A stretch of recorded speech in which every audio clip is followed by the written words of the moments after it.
Kalau tadi uang kan dibeli untuk kebutuhan keluarga kita saja. Tapi kalau investasi kita ke anak, itu dampaknya bukan hanya untuk keluarga kita, tapi untuk bangsa, untuk negara, bahkan untuk dunia gitu. Nah, ini yang sering kita tidak menyadari itu. Assalamualaikum warahmatullahi wabarakatuh. Saya Sehat Ihsan Sadikin, tuan rumah Habasuluh Pasca Sarjana UIN Araniri Banda Aceh. Sekarang kita mendapatkan seorang tamu yang istimewa hari ini, Profesor Dr. Zumratul Mukafa MAG. Assalamualaikum, Prof. Waalaikumsalam warahmatullahi wabarakatuh. Beliau adalah staf khusus Wakil Presiden Republik Indonesia Kiai Haji Ma'ruf Amin yang kebetulan hari ini datang ke Aceh untuk peluncuran buku dan bedah buku biografi beliau. Dan Profesor Zumratul Mukafa menjadi bagian dari tim tersebut. Nah, beliau Profesor Zumratul Mukafa adalah staf khusus salah satu bagian penanganan stunting di Indonesia. Jadi saya kira ini adalah kesempatan sangat baik bagi kita untuk mengetahui lebih lanjut bagaimana peran perguruan tinggi dan kebijakan-kebijakan pemerintah di Indonesia dalam upaya penanganan stunting. Prof, mungkin kita bisa mulai, sebenarnya apa sih masalah terbesar dengan stunting itu, baik di Indonesia atau di seluruh dunia pada umumnya? Kenapa itu jadi menakutkan? Sebenarnya bukan menakutkan ya, tetapi memang kan stunting ini kan dampaknya banyak ya, baik dampak kesehatan ini secara fisik maupun psikis tentunya. Secara fisik itu kan kalau anak mengalami stunting itu kan tinggi badannya pendek ya, jadi dia pendek. Ya. Terus juga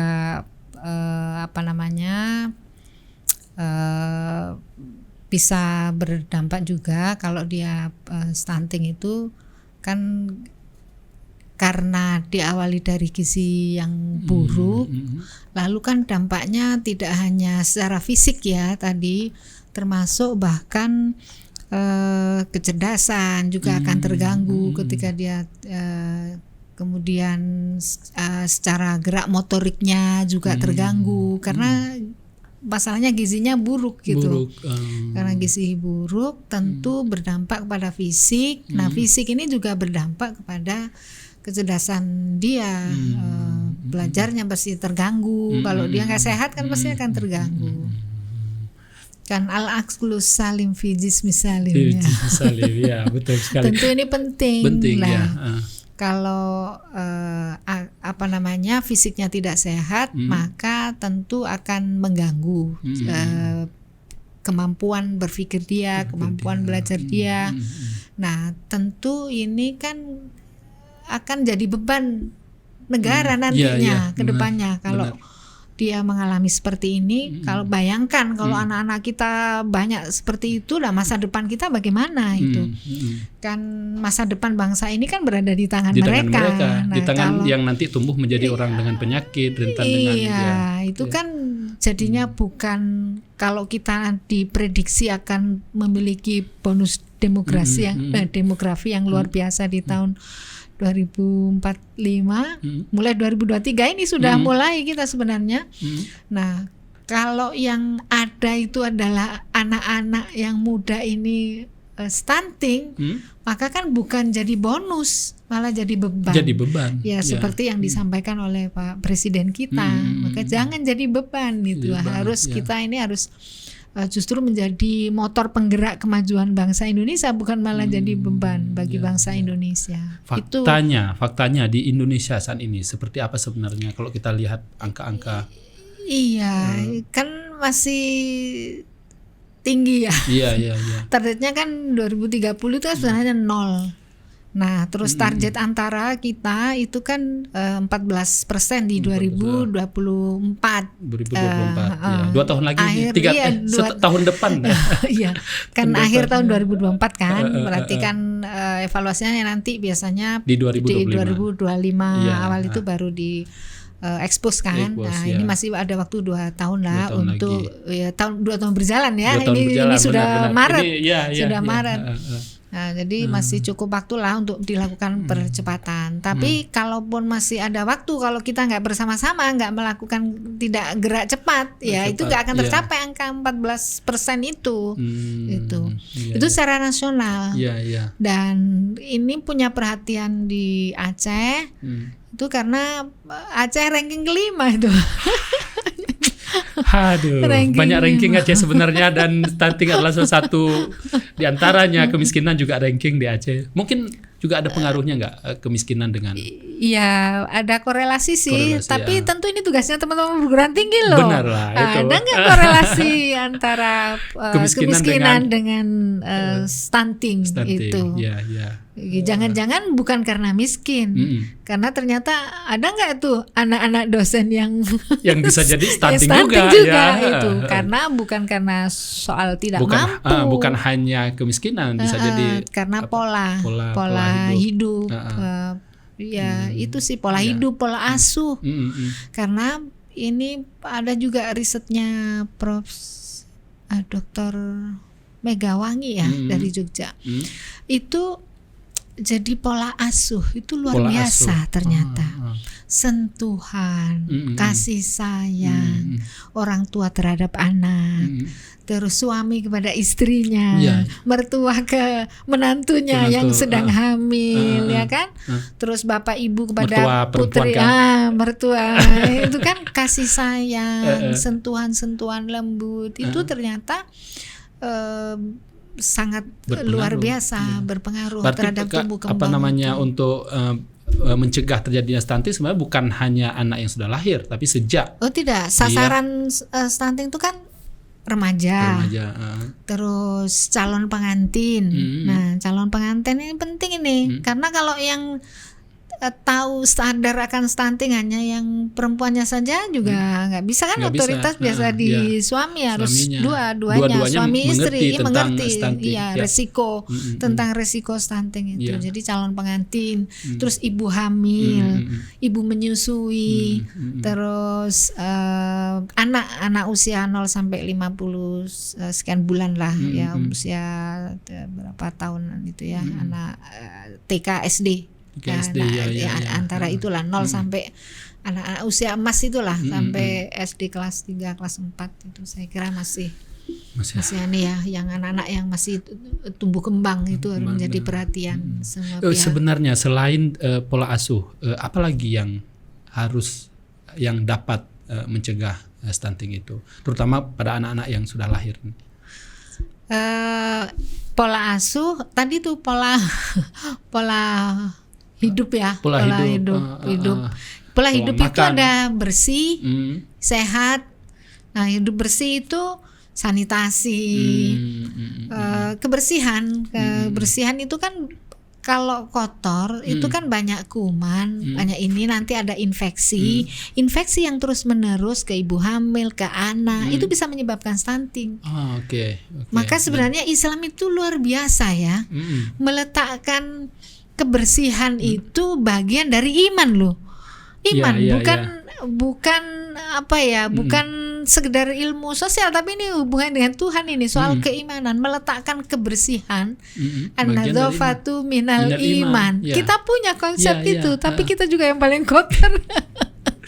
Aduh, itu mungkin kita lupa menerjemahkan ya hadis-hadis atau ayat-ayat terkait kebersihan, terkait dengan keteraturan hidup, pola makan yang bersih dan sehat, halalan thayyibah juga dalam Al-Qur'an, tapi kita tidak breakdown ke dalam sebuah praktik sehingga itu padahal salah satu dampaknya adalah stunting tadi. Betul. Jadi pola hidup sehat, pola hidup bersih ya, itu dari sisi lingkungan ya, bersih bukan hanya lingkungan, tapi dalam Islam itu kan kita diajarin bersih itu bahkan suci ya, tidak sekedar bersih, mau benar. Sholat, mau apa, bahkan kita itu sunnah untuk dalam kondisi selalu suci. Itu kan sebenarnya agama itu mengajarkan kita untuk pola hidup kita itu selalu bersih, bahkan tidak bersih saja, tapi juga suci gitu. Itu kan luar biasa sebenarnya. Kalau kita jalankan saja, semua ini kan pelajaran dasar. Coba semua kitab-kitab Turos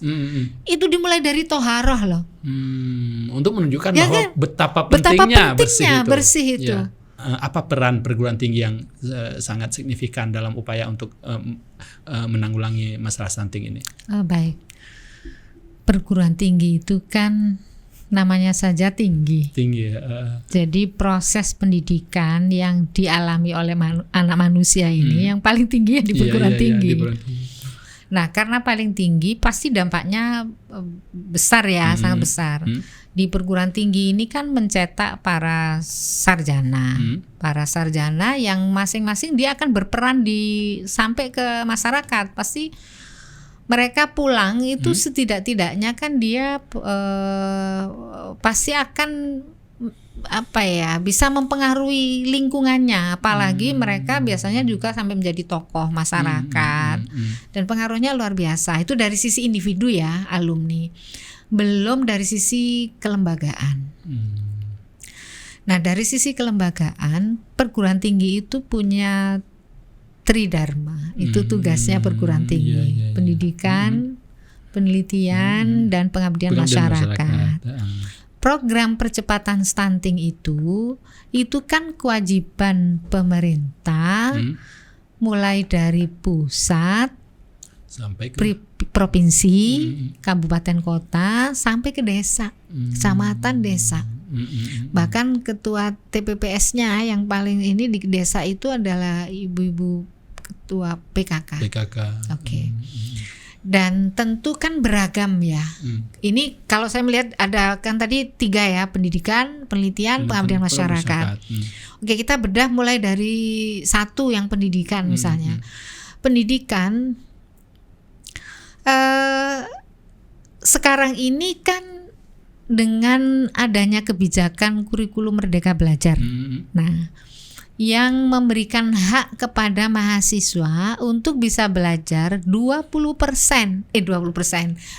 SKS di luar program studinya.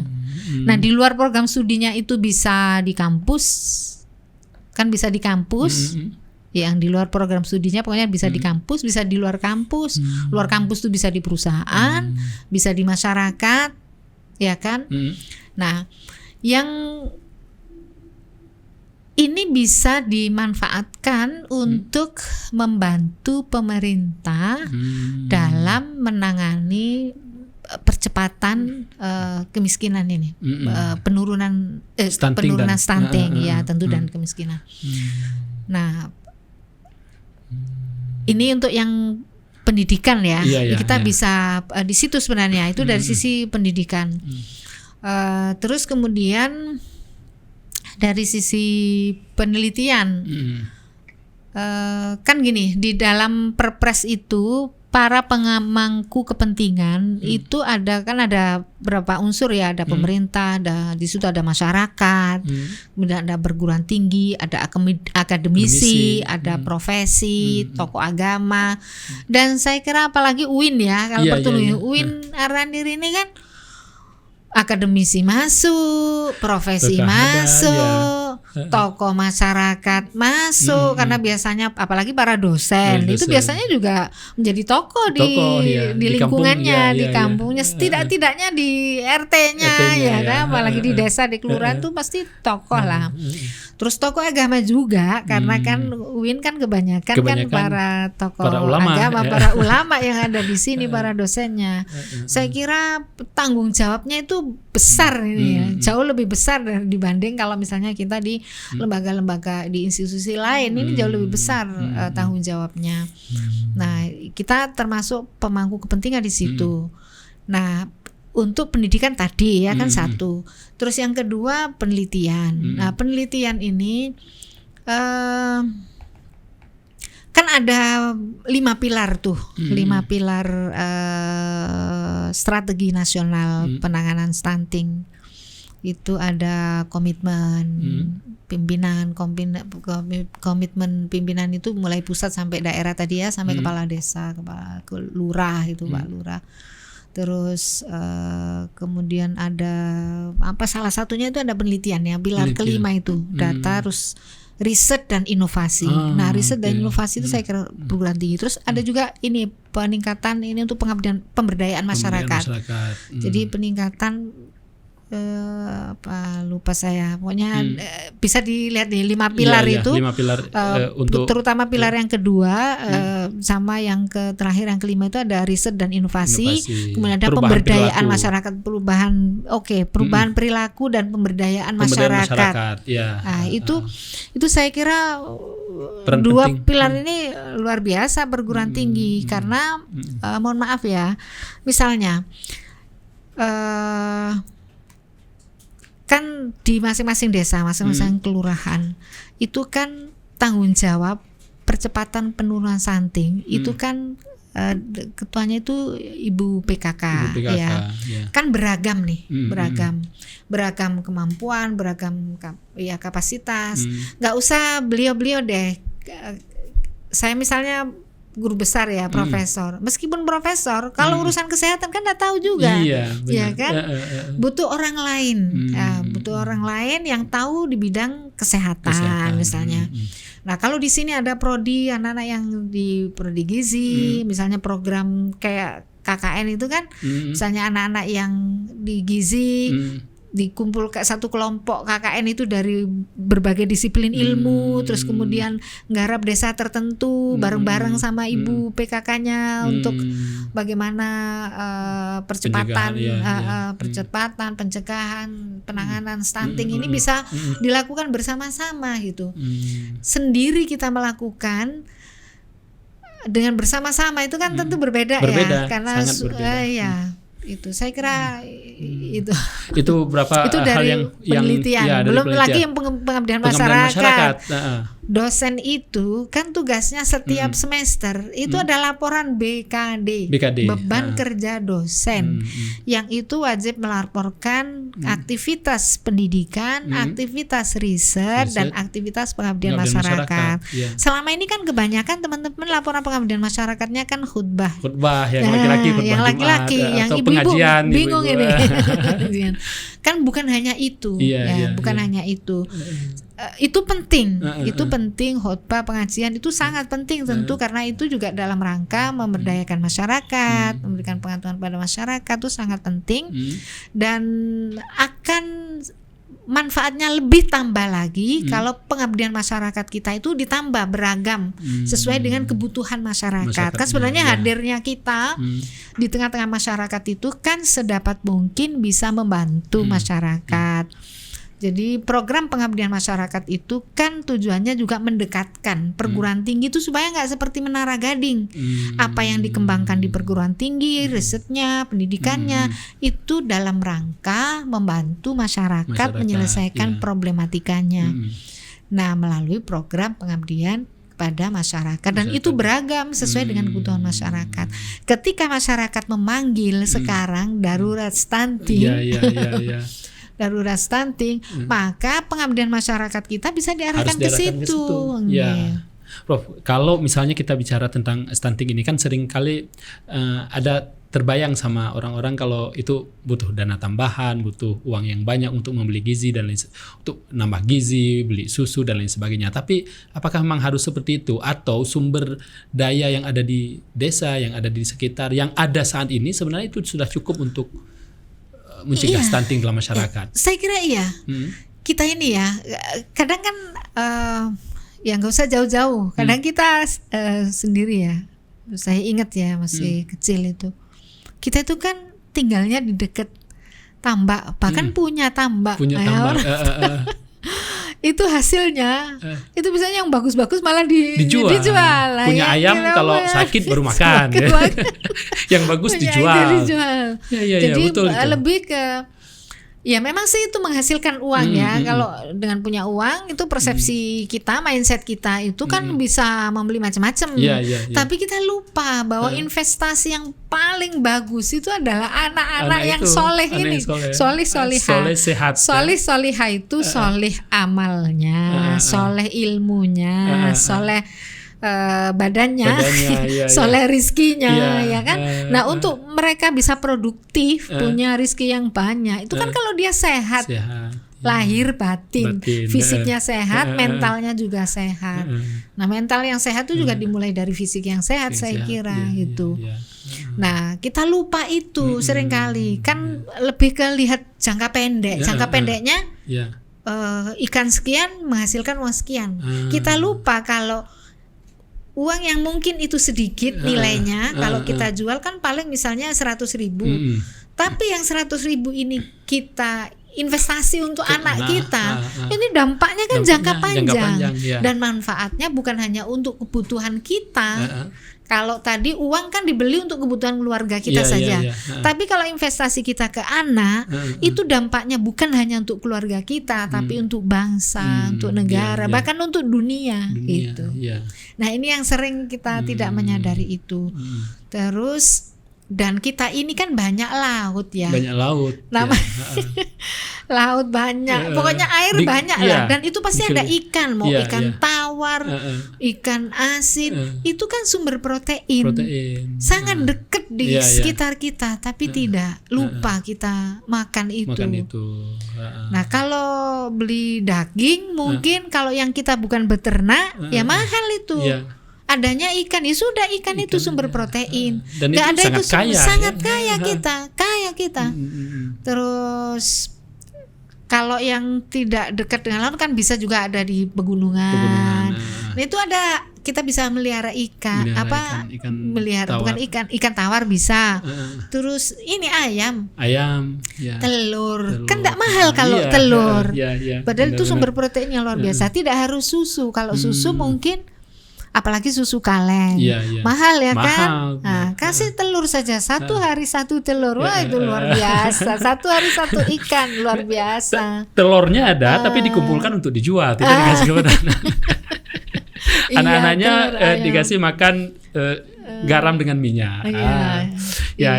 Itu mungkin tadi salah persepsi tentang ini, seolah-olah kalau mencegah stunting itu harus dengan uang, dengan macam-macam, padahal sumber yang ada di lingkungan yang ada sehari-hari itu sendiri adalah tapi dalam survei BPSD Aceh, masalah penggunaan anggaran dalam rumah tangga itu juga bermasalah, Prof, karena setelah dana untuk membeli padi-padian makanan itu nomor 2 keluarga di Aceh itu menghabiskan untuk makanan jadi. Jajan anak-anak, bakso, miso, itu menjadi pengeluaran nomor 2 keluarga di Aceh. Dan yang ketiga ini yang miris, pengeluaran ketiga orang Aceh itu adalah rokok. Jadi itu kan luar biasa. Padahal di depan mata, di depan mata ada masalah stunting, tapi malah pengeluaran keluarga terbesar ketiga adalah membeli rokok. Jadi itu juga masalah. Mungkin di sana ada peran perguruan tinggi yang lebih intensif untuk perubahan perilaku tadi. Saya kira itu tadi pemberdayaan masyarakat itu lebih ke pendampingan kepada masyarakat. Gimana caranya masyarakat itu terbuka, terus berubah mindsetnya bahwa anak itu investasi.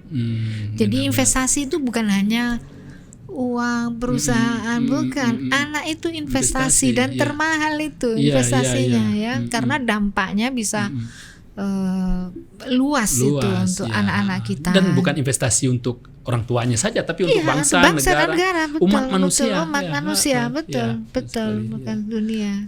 Nah, ini yang kita gelisah juga sih sebenarnya. Tapi dengan berbagai upaya yang dilakukan pemerintah. Ini juga peran perguruan tinggi. Misalnya makanan tadi kan anak-anak itu suka jajanan Gimana caranya masyarakat kita yang para penjual jajanan itu kan juga diproduksi oleh masyarakat sekitar biasanya. Kalau kita lihat itu di kantin-kantin sekolah, TK, SD, MI pesantren, di kantin-kantin itu kan jajanannya kan banyak jajanan yang kurang sehat. Bukan kurang, tidak sehat. Bahkan tidak sehat. Nah, peran perguruan tinggi melakukan riset, diteliti tuh makanan ini sehat apa enggak. Lalu ini saya kemarin ada kunjungan di Mataram. Itu kan ada pusat riset pusatnya BRIN. Itu malah jadi pusat riset untuk industri, untuk riset halal. Yang itu dari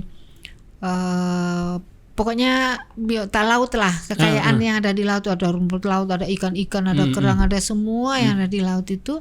Sebenarnya di situ kan bisa dikelola, bisa menjadi makanan, snack, yang apa yang lucu-lucu, yang menarik-menarik. Kan sebenarnya itu peran perguruan tinggi ya untuk melakukan uji coba ini macam-macam.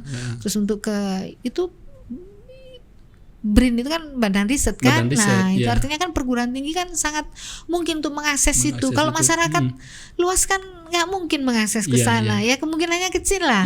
Nah yang kan perguruan tinggi bisa kerjasama di situ, apalagi di sini banyak laut, bisa melakukan riset-riset itu, lalu kembangkan jajanan yang sehat ini, yang terbuat dari yang kaya protein, dan itu yang ada di sekitar kita, yang itu kekayaan kita.